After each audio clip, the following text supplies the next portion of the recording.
Okay, now at this point, hopefully you are comfortable with Google Documents. You know how to log in, you know how to add files to it, you know how to edit files and resave them back into Google Docs.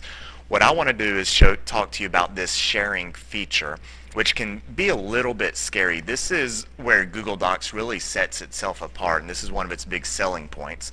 Um, when you are in Google Docs, you have the option to share any folder or any document with anybody else who has a Google Drive account. Now, keep in mind that is now everybody who is associated with Hoover City Schools. All teachers and all students, or at least at Spain Park, will have a Google Drive account. So that means you have the option to share things with your students, but you have to be careful because you certainly don't want to share a folder or share a test or a folder that has tests in it.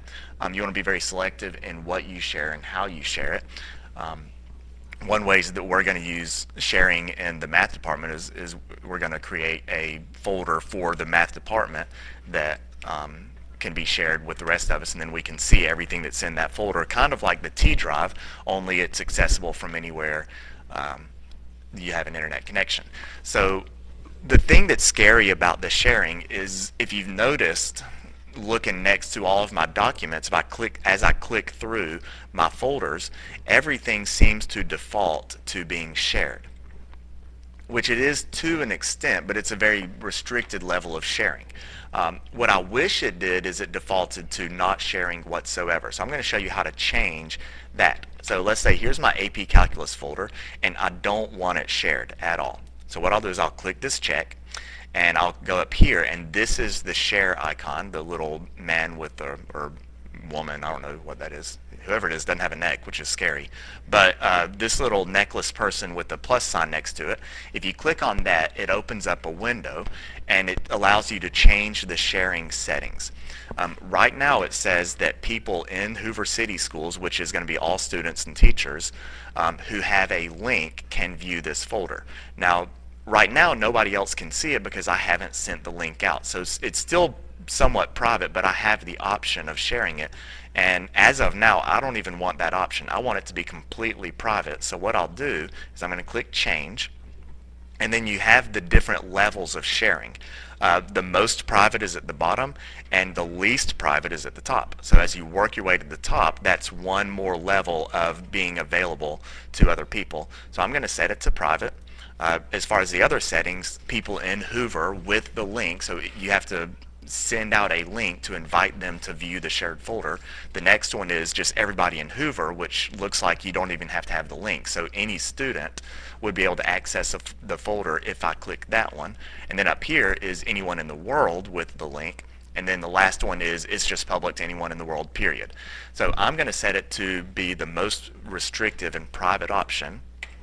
Click save, and then I'm going to click done, and now you see that it's not shared. It doesn't have that little shared word next to it. Now I want to do the same thing for everything else. I'm going to leave Kathy's alone. This is one that she shared with us. All right, so I'm going to leave Kathy's alone. This is one that she shared with us, and if you remember a couple of days ago, Kathy sent out an email with a link in the email and said, here's the link to the folder that the principals are going to be using in the faculty meetings this week. And I clicked on the link and was able to view it that way.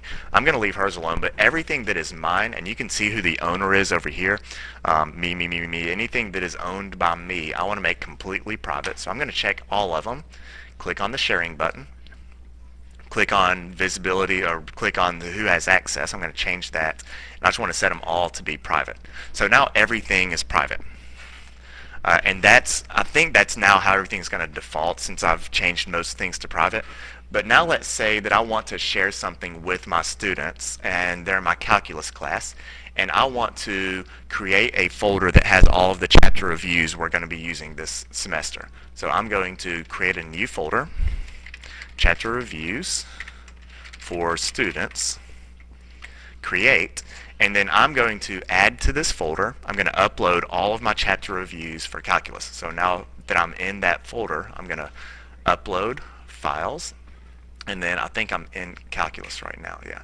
So I'm going to upload all of those chapter reviews. So let's see, scrolling. Here we go. Chapter 1, and I'm going to hold down the control button, which allows me to select more than one at a time.